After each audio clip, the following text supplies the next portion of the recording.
Logic can map the stars, but it can never calculate the path of two hearts destined to collide. There is a particular kind of intelligence that knows the price of everything and the value of nothing. Not as a character flaw exactly, more as an occupational hazard of a very specific kind of mind. The mind that is organized around the mapping of the world into legible categories, that finds the verification of its models deeply satisfying, that has developed, through years of successful prediction and successful analysis, a trust in its own methods that approaches something close to certainty. This kind of intelligence is excellent at most things. It is specifically, comprehensively unprepared for the experience of encountering something it cannot model. Duke Benedict Ashcroft, the Crown's chief magistrate, had been the possessor of this particular kind of intelligence for 38 years. He had built his career on it. He had built his reputation on it. He had organized his household, his schedule, his library, his correspondence, and his entire relationship with the world around the reliable, verifiable, demonstrably accurate functioning of his analytical capacity. He had never encountered something he could not model. He had never stood in a tavern in a remote village during a torrential storm and looked at a woman sitting by a hearth drinking spiced cider and been required to conclude, on the basis of the available evidence, that either she was following him or the universe had opinions about his schedule. He had not known which explanation was more disturbing. He did not yet know that the correct answer was neither. Before we get to Scotland, before we follow Benedict across an ocean to a foggy castle on the cliffs and watch him drop his leather portfolio, I need to ask you something. Have you ever encountered something that your best available explanatory framework simply could not account for? Not a mystery that needed more investigation, a thing that was, genuinely, outside the categories you had developed for understanding the world, that kept happening in front of you in ways that defied the statistical probability you had assigned it. Drop your answer in the comments. Because Benedict had 3 encounters with Rosalind across 3 different locations across 2 months, and he could not make the mathematics work. And the not making it work was doing something to the inside of his very organized life that he did not have a category for. Tell me where you are watching from tonight. Your city, your country. Let me know who is in the room. Now, let's begin. The northern woods belonged to the Ashcroft estate in the specific, old way that English land belonged to English nobility, through a combination of legal title and the kind of historical fact that predated the legal framework for recording it. Benedict rode through them on Tuesday mornings when his schedule permitted, which it did not always, but which he arranged when he could, because the riding was the one portion of his week that was organized around the absence of tasks, rather than the performance of them. He was not, technically, a man who understood the concept of leisure. He was a man who had identified that regular exposure to the absence of tasks produced, upon return to the tasks, a measurable improvement in the quality of the work. He scheduled the riding on the basis of this finding. His horse stopped. The horse stopping was information. Benedict's horse was a very competent animal that did not stop for reasons that were not reasons, and so the stopping required investigation. He looked into the clearing. There was a woman in it. She was on her knees in the dirt, which was where the dirt was because she had apparently been excavating it, and she had the specific quality of complete absorption in what she was doing that people had when they were not aware of an audience. She was talking quietly to the plant she was extracting, which was either an indication that she was somewhat unconventional or that she had the kind of relationship with botany that produced this as a natural mode of engagement. She was covered in dirt in the way of someone who had been doing this for a while, and for whom the dirt was not a problem. She looked up. She did not appear particularly startled. She appeared to find him somewhat amusing. "This is private property," he said, which was accurate, and was the most immediately relevant fact. She stood up with the plant in her hands. She walked toward him with the completely unbothered quality of a person who has not registered the private property statement as a deterrent and who is going to engage with the situation on her own terms. She held out a wild flower, not the orchid she had been excavating, a different one, a small thing from the ground near where she had been kneeling, held out with the matter-of-fact quality of a person offering a gift rather than the performance of offering a gift. He looked at the flower. He looked at her. He took the flower, which he did because the alternative, declining the flower, required a social navigation he was not presently in the condition for. She smiled and walked back through the trees. He sat on his horse with a wildflower in his hand. He noted the encounter. He would have noted it regardless. He noted things by nature. He filed it in the category of unexplained variables, which was a smaller category in his mental architecture than most categories, but which existed for exactly this purpose. He did not think about it very much after that. For 2 weeks. The bookshop on Cavendish Lane was the kind of establishment that had been there long enough to have opinions about its own existence.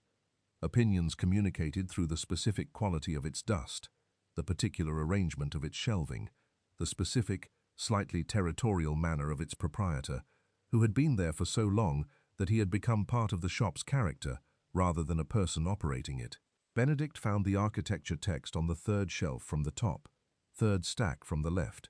He reached for it. Another hand reached for it at the same moment. He looked. She was looking at him with the expression of a person who has found something amusing, but who is not going to explain why before she has received some additional information. "A rare text for a rare meeting, Your Grace," she said. He looked at her. He looked at the book. He processed the specific probability of this encounter, which was low, and the specific probability of the first encounter combined with this encounter, which was considerably lower. He said, "The text. You're welcome to read it after me," she said pleasantly, and took it to a reading chair near the window, as though the matter was settled. It was settled. He found another chair. He spent 40 minutes in the adjacent chair while she read the architecture text, which she appeared to find genuinely interesting, making occasional small sounds of engagement that she appeared to make involuntarily rather than for his benefit. He did not read anything. He was running probability calculations. She left the text on the table when she was finished with it and walked out without particular ceremony, which was apparently her mode of departure. He sat in the chair with the calculations. The calculations were not producing results he found satisfying. The storm was the kind of October storm that London had been producing since before the city had a name. The specific, comprehensive kind that arrived without much warning and that communicated, through its quality, that it had not made provision for people's plans and did not intend to. His carriage lost a wheel on the road to the village. The village had one establishment designed for shelter and warmth, which was the tavern, and the tavern was warm and crowded in the way of establishments into which all the people in the surrounding area, who needed shelter from the same storm, had converged. He went in. He looked around for a place to wait out the storm. She was by the hearth. He stood in the doorway for a moment with the rain still coming in behind him, and he felt the specific quality of a man who has received a data point that his model is not currently capable of integrating, and who is temporarily suspended between the data point and the model. She looked at him. She gestured, with the pleasant quality of a person who is not going to make the moment more dramatic than it needs to be, toward the empty seat at the table.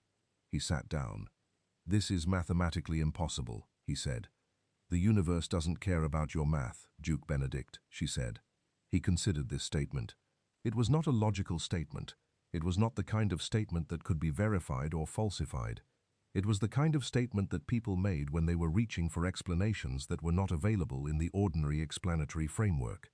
He did not, at this point, have a better explanation. He ordered a spiced cider because the alternative was sitting there in the wet cold with no drink, and they sat by the fire while the storm did what it was doing, and she talked about the wild orchid she had found in the northern woods, which had been a variety she had been looking for 3 years, and which was going to be an important addition to her father's collection, and he listened with the specific quality of a man who is listening more carefully than he intends to be listening.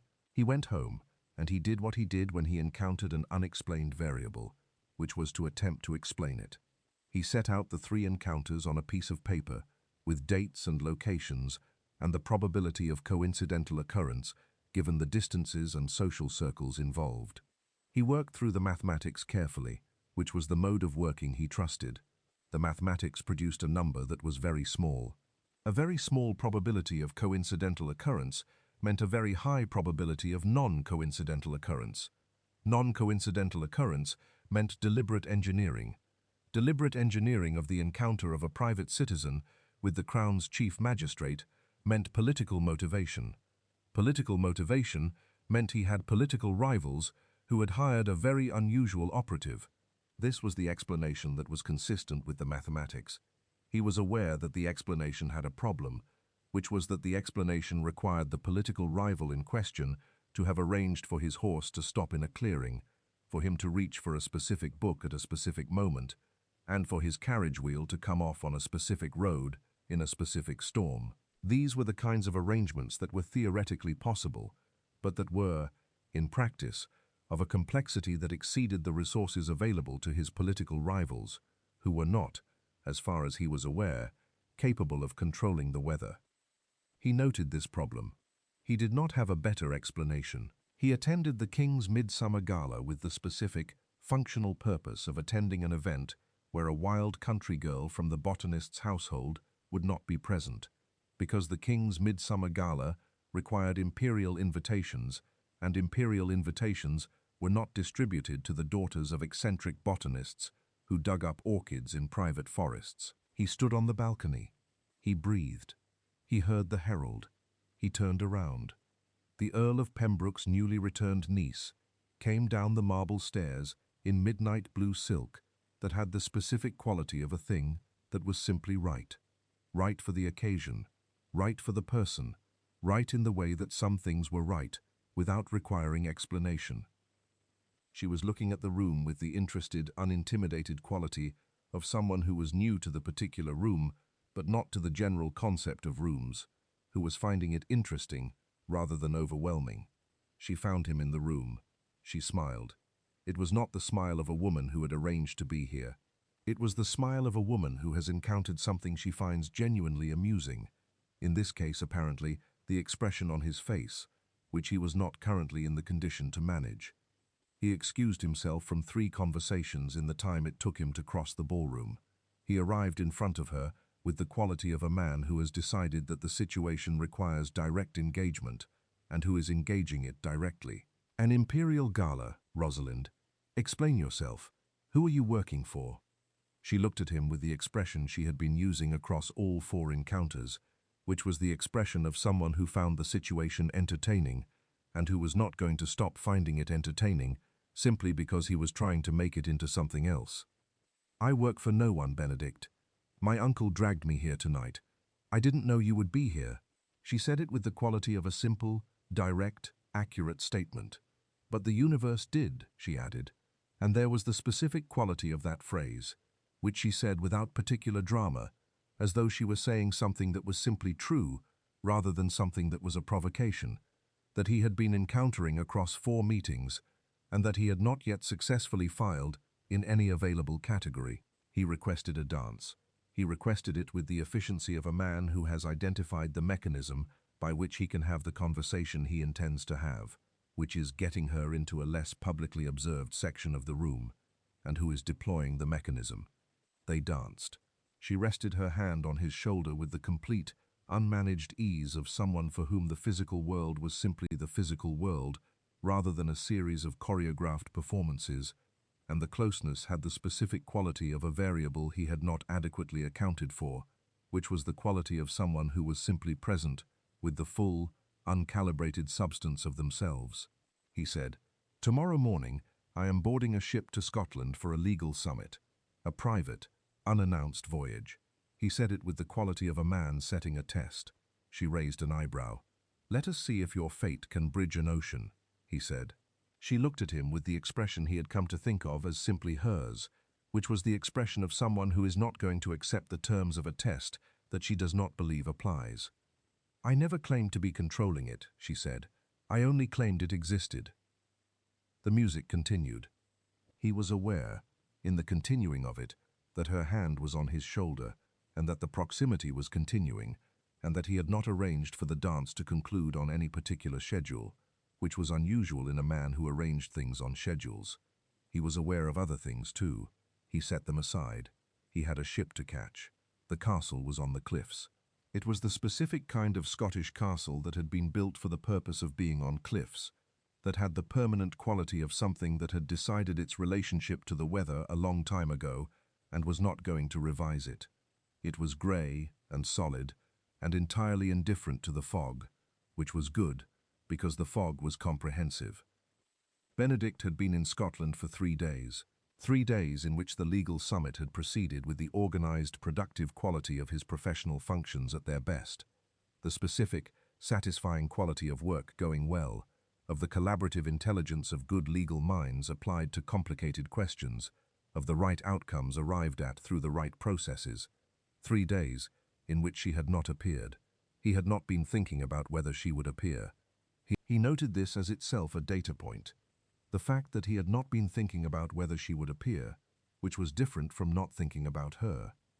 He was present in the grand hall with the Scottish lords, in the specific configuration of a working meeting at its productive middle, when the doors opened and the local lord entered with his apologies and his explanation. My carriage broke down, but luckily, a wonderful young lady traveling the coast gave me a ride in her coach. Benedict turned around slowly. She was shaking the Scottish mist from her cloak. She was doing it with the practical, direct quality of someone removing weather from their clothing, which required no audience and received none of her attention. She looked up. She found him. She looked at him with the expression she had been wearing across all 5 encounters, which was the expression of someone who is not surprised, but who is finding the not-surprise entertaining. Benedict's leather portfolio fell to the floor. He was not aware of deciding to release it. His hand had simply concluded that the portfolio was not the most relevant thing he was holding, and had acted on this conclusion. He walked across the room.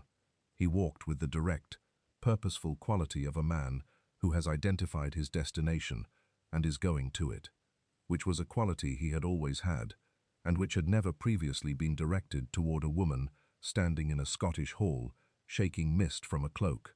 He stopped in front of her. He felt the laugh before he heard it, the specific, internal quality of a laugh that is arriving from somewhere genuine and involuntary, that is not the product of social assessment or performed amusement, but of the actual experience of finding something funny, which he was finding funny, which was all of it. The laugh came out. The Scottish lords, who had been watching the Crown's chief magistrate walk across their hall toward a woman he apparently knew, registered this with the specific quality of people witnessing an event outside the established parameters of the occasion. Benedict did not notice the Scottish lords. He was looking at Rosalind. She was looking at him with the expression that was, he now understood, not the expression of someone who was finding the situation amusing. It was the expression of someone who had been waiting for this specific laugh for several months. He took her hands. He took them with the specific quality of a man who has, across the course of an afternoon in a Scottish hall, completed the process of revising a model, which was the model he had been applying to the world for 38 years, and who is doing the first thing that the revised model indicates is the correct action. He looked at her. He looked at her with the full attention that he had previously deployed on the calculation of the probability of their meetings, which he was now deploying on the fact of the person he was looking at, which was considerably more interesting than the calculation. "I spent my entire life believing in maps and numbers, Rosalind." He said it in the voice he used for accurate statements. "But every road I take, no matter how secret, leads straight to you." He had the specific quality, in saying this, of a man making a statement of empirical fact rather than a declaration, reporting his findings rather than producing a speech, which was his natural mode, and which was, in this case, the accurate mode, because it was his actual finding. "I am done fighting the universe." He said this in the voice of a man who has concluded a proceeding that has been taking longer than the evidence warranted. "If this is fate, then let it tie my soul to yours forever." She looked at him. She looked at him with the expression that was hers, not the amused expression, which had been the appropriate expression for the months of the not getting it, the other expression, the one underneath the amusement, which was the expression of a person who has been paying attention to something for a long time and who has, in this moment, received the confirmation that what they had been paying attention to was what they believed it was. She smiled. Not the amused smile, the other one. The forest clearing had the specific quality of a place that remembered the people who had been in it.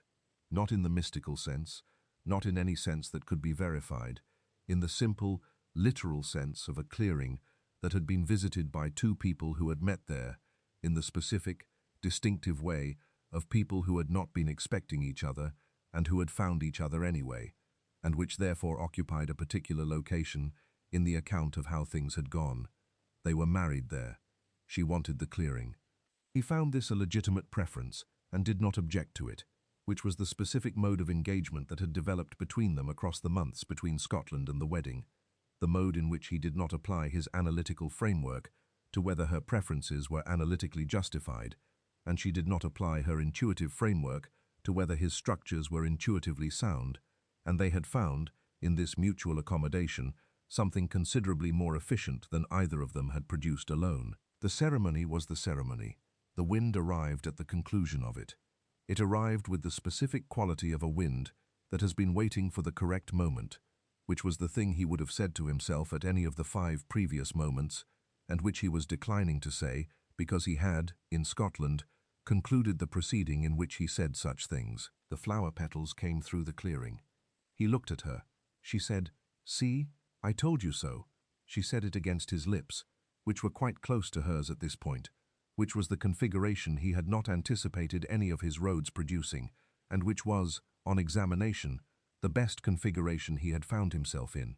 He was going to tell her that the wind was a meteorological event, explainable by the specific topographical qualities of the clearing, and the season, and the prevailing weather patterns for this region of England. He had the explanation fully formed. He did not produce it. He produced, instead, something that was not an explanation at all, which was the specific, involuntary, genuine laugh that had first arrived in Scotland, the one that came from somewhere real and uncalculated, the one that he was finding was available more often than he had previously suspected, the one that was the product of encountering someone whose presence had the particular quality of making the world consistently surprising in a direction he found, against all prior expectation, good. The petals came through the clearing. He was not going to explain the petals. The petals were doing what they were doing, and the clearing was the clearing, and she was beside him, and the roads had led here, and the maps had all been wrong about what was at the end of them, and the numbers had been right about what was improbable, and wrong about what was impossible. He had been wrong about one distinction, and right about several others, which was, in his experience, the typical proportion of a productive investigation. This one had been the most productive. He had no complaints about the method. Tell me in the comments, which moment stayed with you? Was it the wildflower in the forest and the departing woman, the reaching for the book at the same moment, the hearth in the tavern and the mathematically impossible, the gala and the midnight blue gown, Scotland and the leather portfolio hitting the floor, or her saying, "See, I told you so," against his lips? Drop it below. I want to know what you are carrying from this one, and tell me where you are watching from, your city, your country. Let me know who is in the room tonight. Subscribe and hit the bell, because the next story opens with a woman who has spent 3 years collecting evidence that her late husband was not the man everyone believed he was, including her. And the morning she has enough evidence to take it public, she discovers that the man who was investigating him for the same reasons has been one step behind her the entire time, and what they do with the evidence, and with the 3 years of having been alone in it, is the whole story. I'll see you there. End of file.